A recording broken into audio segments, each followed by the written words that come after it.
What's going on, everyone? Welcome back to the Cylon, Johns and Jills. I am Johnny B. Crazy, your jabbermouth host. Next to me is John St. Baptiste, the resident expert, and this is the Battlestar Galactica rewatch, spoiler-free series with four first-time watchers. Just depends what's going on. Also, Julianne89's in the chat. So Clarissa Thompson, Bobby Catalano, Amy True, and Mackenzie L. Burns, honorary Jill Julianne89. Shout out to the Funkos. Julianne89 made these Funkos for us. Bobby Catalano, handmade by Bobby. Go check it out. She made my Maester's Nook, made John's little BSG book, and all kinds of awesome things. You have to check it out. It's kind of funny because I'm sitting here talking to my head, but this is a really good episode. The season finale of season 2, episode 20, Lay Down Your Burdens Part 2. This was the second of a two-part series. Many revelations. We had a time jump in this a year later. Lots of things happen in this episode. We have your election tampering, Kara getting married, which you have to touch on, Adama growing the sweetest stash I've ever seen in my life, and I have to say, Ty wore a hat for once, no one noticed that, but Ty wore a damn hat. Gotta keep the chrome dome warm, and I know John is loving me right now. What's up, man? What's up? No, I'm always excited about these. Like, I love our Friday night shows so much because we got the whole panel. But I love these when we just discuss some things, talk about some stuff that people might have missed, and some ideas, and then throw out some teasers, which we will be doing at the end of this episode. The tie thing with the hat. I don't think anybody picked up on this because they talked about how the planet was like barely habitable, and it like shows you how cold it is there. Mm-hmm. Like, you also catch everybody, like, when they breathe, there's the fog, and so it's not comfortable. Everywhere's like Russia or Tibet. Yeah, basically. After Chernobyl.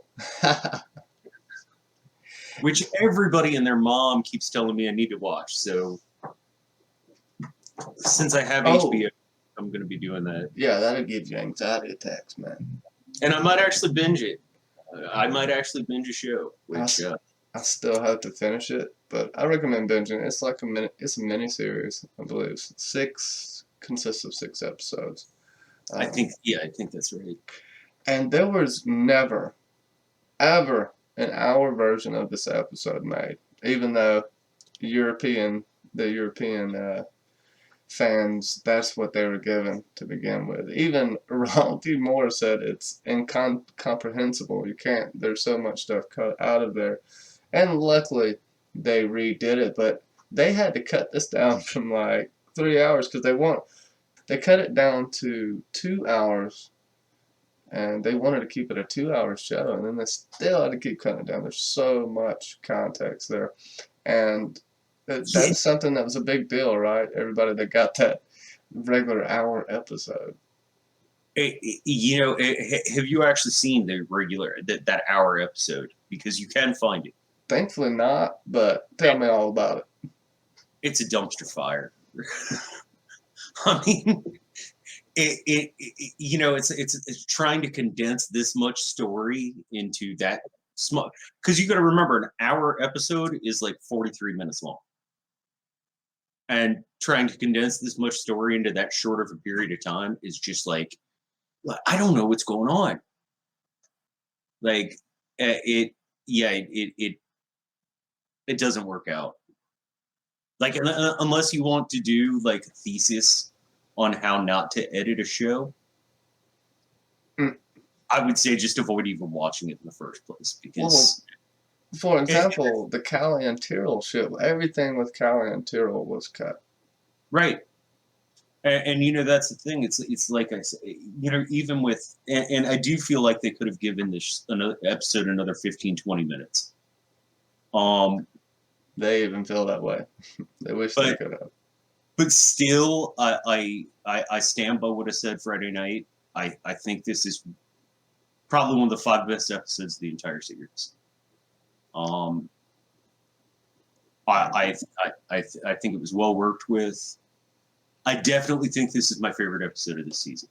But you said on Friday night that you might think that, but there might be another contender. So I'm interested to know what that is.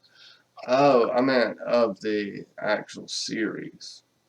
But you know me. I'm doing my rewatch, and I haven't watched in a while, and I rely on you to tell me everything. No, but I do give really good hints.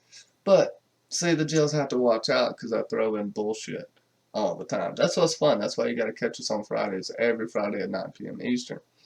Uh, and We do throw in a little bullshit, well, and it's a yeah, lot. you have to. And then this is why they don't believe us. And then you say these outlandish things that are actually true, and then they really just definitely don't believe you. It's awesome.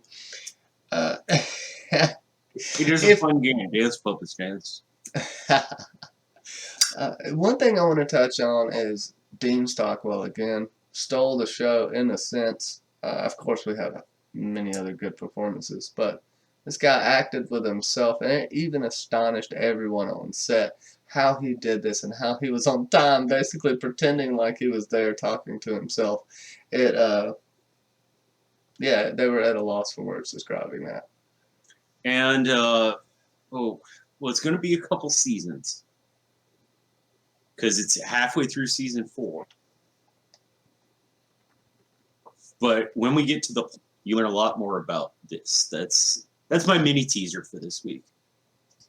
Many Then I've got a real teaser.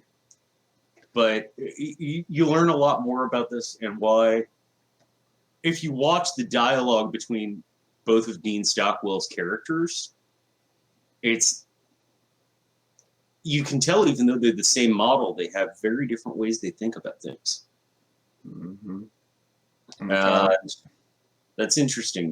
That's something we've been going into is and discussing a lot is how the Cylon models when they start out may be duplicates of each other, but the events that they go through, their experiences, things like that, change them on microcosmic and macrocosmic level. Yeah, it's a lot like nature versus nurture on a wide scale because Agreed. at least 50% of your life is dictated by the experiences you've had. You have to react to these experiences. You have to evolve and adapt to these experiences, or you do not survive. So you have no choice except to take on these responsibilities and adjust your mindset. You got both of the Sharon and Boomer. You have all the sixes, however many there are. They all are different. We just saw what happened with Gina here. She blew herself up, committed suicide. Not all of them want to die. We've seen that. We've seen some that want to live. We have this other 6, Caprica 6, or Hero 6, who I guess we see show up later, right? So they were overridden within this year. Or they changed their mind on whether or not they should do whatever they're going to do to humanity. I guess they're enslaving their race. This all happens before and all happen again. I guess they're taking it upon themselves because they have invaded. What are they going to do? Baltar's given up, right? So we'll see what they actually do with the humans up to this point. Or, could we see, I guess, a mirroring of how they were treated? Maybe would that be a fair assumption? That wouldn't be too much of like giving anything away. That's pretty obvious. Oh, I'm sorry, I didn't mean to interrupt you. Also, I think it begs the question: do the different Cylon, not just the Cylon models, but do the different Cylons have different views about how to handle humanity? because when we watched Downloaded, which also was an amazing freaking episode, that totally turned everything you thought completely on its head. You see that Boomer and Caprica 6 had this whole new view of how to handle it. Hey, maybe we were wrong. And Yeah, like Diana Beers had a different outlook on it than Six or Sharon, right? And I think Cavill does. I think Leoben does. Oh, Leoben's up to some shit. Like, I just love the look in his eyes. That actor, like, chops up to that. For the one scene, that actually, that I want to say the actor who played Leoben or Anders, I can't remember which one, they had to basically petition to get that scene put back in there. And kudos for that. That's all I'll say. Because this is an app scene that Jill's touched on it, right? That, Leoben stated what's going to happen, basically. They've already touched on it. So we have to see how these events are going to play out, because he has something in store for her, right? Right. And, I mean, if you go back to Litmus from season 1, like, he has an obsession with Kara Thrace. Why? Jilted lovers? It's like, I think, I don't want to get spoilery. I believe that there will be an explanation for that. Yeah, we're gonna get a mind-blowing revelation, I'm sure, as we will with many characters. Let me go back just a little bit. Well, you know what? Starbucks Tattoo made her debut. I know. I gotta shout that out for my homie. That's what's up. And she's married, so I don't even think the Jill's really caught this, but she was like, "My husband's so stupid," you know. Did you notice that Anders has the same tattoo mirrored? Mm-hmm. Mm-hmm. And it's something that was actually, they never go into it in the show, so this isn't a spoiler or anything like that. This is just something that actually got cut out of this episode. That was part of their wedding ritual, and if you put both of their tattoos next to each other, it's a full set of wings. Aww. And it has the constellation for Capricorn, because they're both from Capricorn. That's so sweet, John. Yeah, I know. Do they have you seen the footage of that?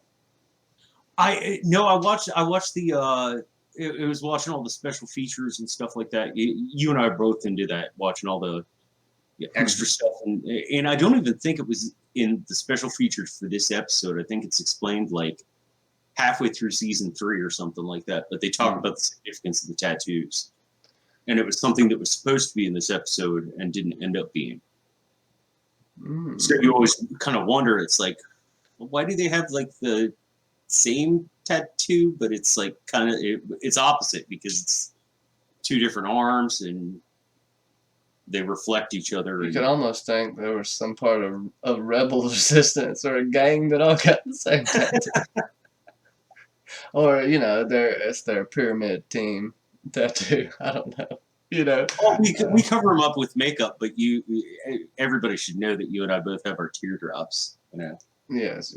I also have Bozo the Clown right here on my temple. That way, he's always in my thoughts. Honk honk. There's, I think they covered a lot of stuff leading up to it. Good. We talked a lot about the election, which I think was covered very nicely. But we get into this chaotic section when, I guess, Baltar's made president, elected, and everything happens this year later. And there's a lot after that. I mean, there's so many people. Like I said before, everybody has one thing that's different about them. And if you want to elaborate on that just a little bit. I love watching the deterioration of Baltar. I love how they do 1 year later, and it shows him from when he won the election to a year later, and it's not just that he's debauching and so forth. It's like he looks haggard. He's like, why did I do this? Like, why did I even want to be president? I freaking hate it. He just got some hookers. Mm. That's how much he loves it. Yeah, and I do have to once again say that Left Girl was pretty attractive.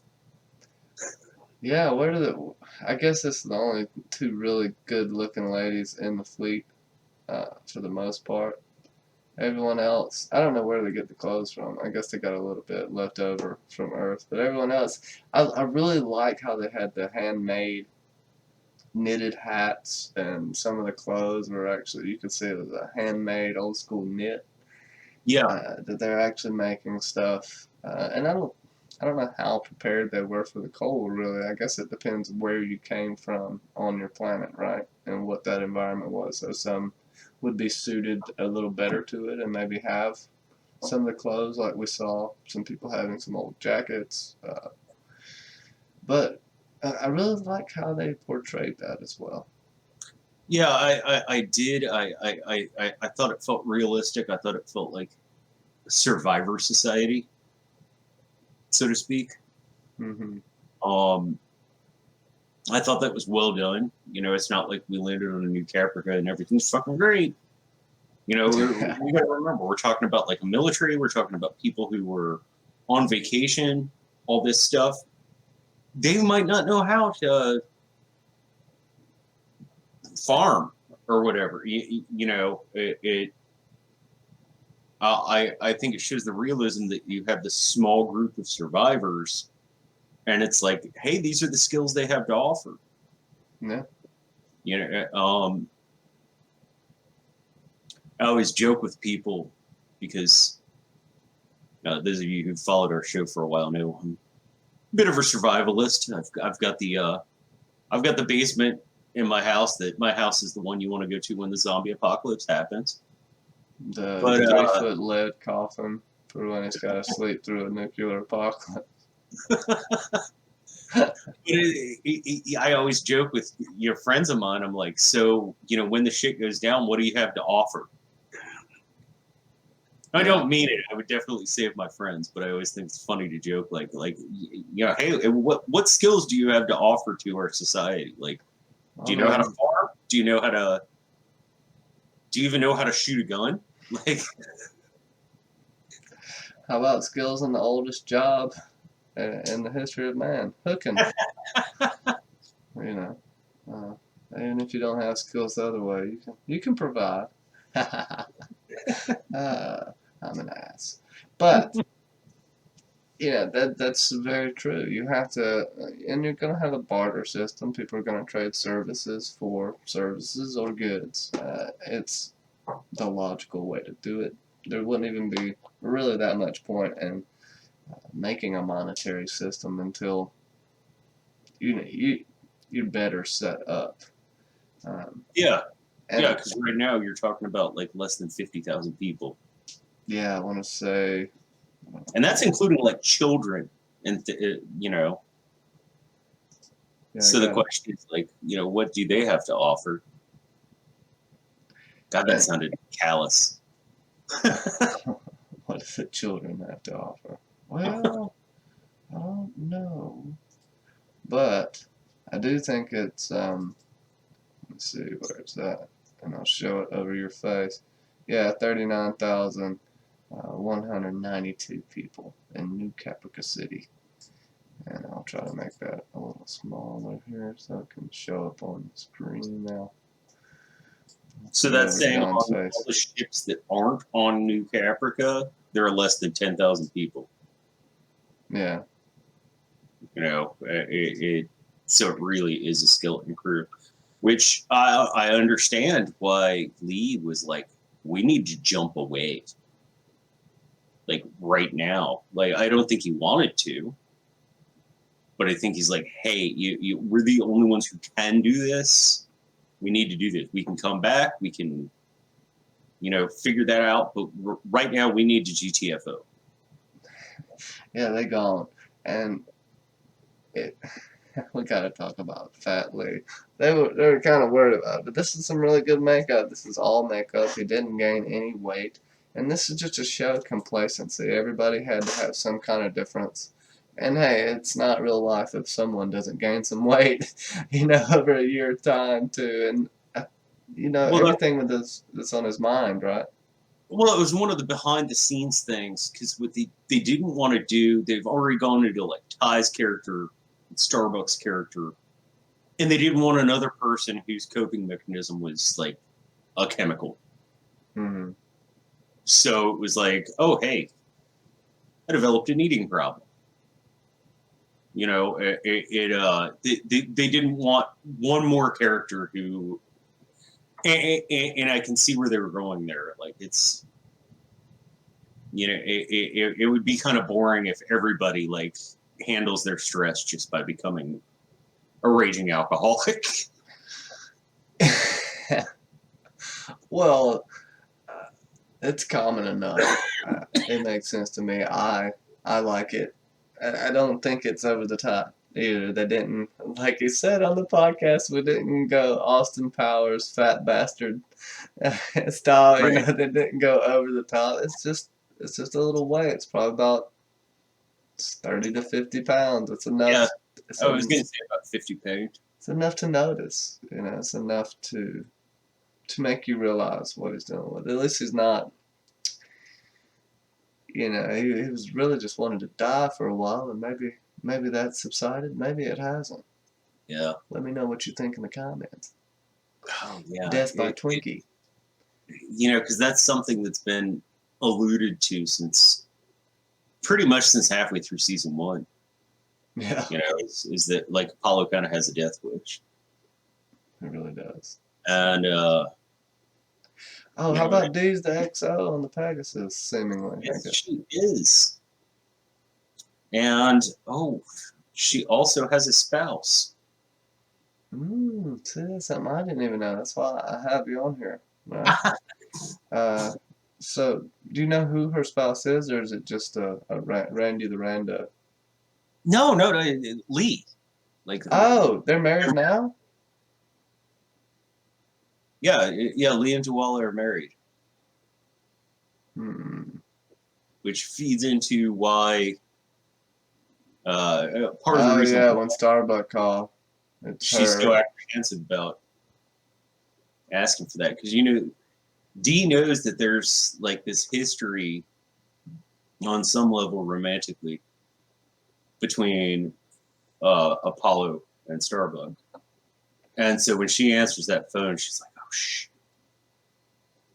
Yeah, it's perfectly natural. See how much there's so much in that little bitty spot that you can miss minute details, which is not really alluded to that much. Just like Kara and Anders' marriage really isn't alluded to that much in the episode. There's a one-liner that kind of tells you that they're married.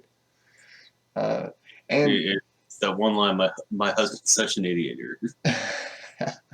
And so if we go back, I guess, to New Kafka with the Laura Roslin scene, and who's the lady in there with her? Is that? It's Maya. So is she the one that was given the baby? Yes, sir. And then she became, interesting. Anyways, like Laura's TA, basically. Yeah. So. Teacher's assistant. Interesting. I would like to note that baby was in a white cradle, the exact same white cradle that Baltar saw in the woods when they were on Cobalt. I think Cobalt's Last Gleaming Part 1. I think they even shot it the same way. Like from the same angles. Yeah, you don't even get to see it, but just a little bit. I think they cut some of it out, and you get to see just the kind of corner of it, but it's it's there in the podcast. He pointed out, like, see, I told you it was there. And because they had to cut a lot of shots, but that's the princess, it was promised right there, right? So that's gonna come into play, and it makes you wonder what the motivations of did you say Maya? Maya. Maya. I got 5,000 names in my head. What her motivations are. Dude, you do like 19 podcasts and streams a week. I can understand. Over like 17 shows or something like that. Yeah, you might get a name or two mixed up. Doesn't she? Everybody watch Johnny Be Crazy. He puts in more work than anybody I've ever known. Yeah, I know. It's great. And I'm not just saying that because I'm absolutely in love with the man. I'm a glutton for punishment anyway, and a sucker for a kiss ass. And didn't she basically orchestrate the election? Try to manipulate the election. Was that Maya? Oh, that was Tori. That was Tori. Okay. Tori did all the work there, which I think for a character who has just come in recently, I think her character is getting very well developed right here in the past few episodes, because she's only been here for like 3 episodes now. And I think it's really interesting that you like kind of know who this person is already. I think the writing with the character development is really well done. Because we had Billy forever, and we all miss Billy, right? Especially Bobby. Bobby misses Billy. I miss Billy too. I miss Billy. Whatever, Billy. Billy, come back. But yeah, Billy, come back. Any fool could see. You shouldn't have jumped in front of that bullet. What else do you got? That's about all I got. I don't know why. Well, we were talking about the election, and the one thing that we kind of touched on, but didn't super grow into on Friday. I love the conversation that Dama has with Laura when he realizes that she was complacent to rigging that election. I love what he says to her. You will not be able to live with yourself. Like, it's a great moment of dialogue, Well, they've gotten to know each other intimately, and then if another point to that is if you start doing this now, where does it stop?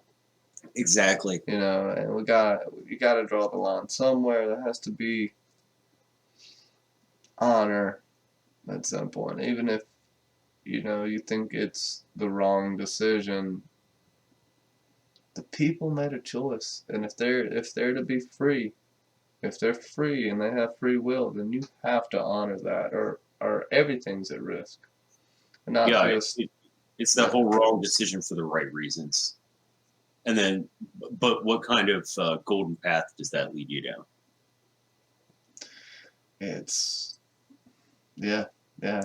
doesn't lead you down a good path. It doesn't lead you down any better path than what happened with Baltar, because they were going to come back anyway.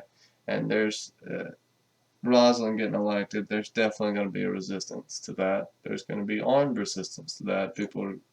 You got a tiny civil war going on when they come back. So I would argue that if Rosalind would have went through it, they would be worse off now. And I don't say that lightly either. It kind of makes me nauseous saying that Baltar was better for this just because of the situation, but still, whatever. Well, I said the other day, I would have voted for Baltar just because I think he would have had a better economic plan. Yeah. It comes down to the whole rationalist versus idealist thing. Yeah. And Always makes me think of a quote from Winston Churchill. He says, when you're 20, if you're not a liberal, you have no heart. And when you're 40, if you are not conservative, you have no brain. Which is kind of like a pretty harsh statement, but it's amusing, and I could kind of relate to some of the concepts there. You know what I mean? Yeah, well, that's pretty true. Everybody pushes for change when they're young, for the most part, and then you get set in your ways because you get comfortable. You get comfortable with things. Doesn't even mean that you're trying to stop stuff for bad reasons. I think I've seen it with everyone. It just About shit like my 401k or stuff like that. Like and I'm not condescending to anybody who's young. I just your priorities change as you age. no, no. I mean, you have to have you have to have both. You have to have the fight for conservatism. You have to have the fight for change. Oh It's the yeah. only way you grow, but you can't let change get out of control. Right? You have to have checks and balances on everything, or else it's just going to be lopsided. It's like too much of a good thing. It's too much, and it won't be a good thing anymore. You'll be used to it. It won't be good. It's that way with anything. Um, Hey, come to the Cylon Johns and Jill's channel for all of your political and debate and discussion. I don't know. Yeah, I'll be faux political. I'm not gonna sit here and attack any one political person. Now, I will go back in the past. I will talk about past stuff, but I'm not touching the dumpster fire that's going on right now. I'm not. I'm not. You We want to got know my thoughts on it? I'm not telling you because it doesn't matter. I will vote or whatever. I would try to make change in my community. Other than that, all I can do is be prepared enough mentally and have as much information as possible to make the right decisions. That's it. That's all I can do. Me arguing with you about it isn't going to change any I damn don't think thing. we would argue very much, and that's the thing. You vote in a booth for a reason. Yes. Yes. You vote privately in a booth for a reason.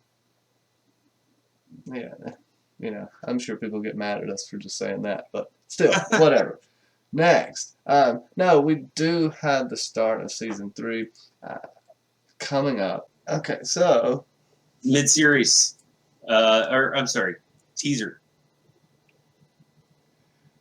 oh, go ahead. Go ahead. Let me. I'm thinking of mine real quick. If you got yours, or if not, whatever. My teaser. I only have eyes for you.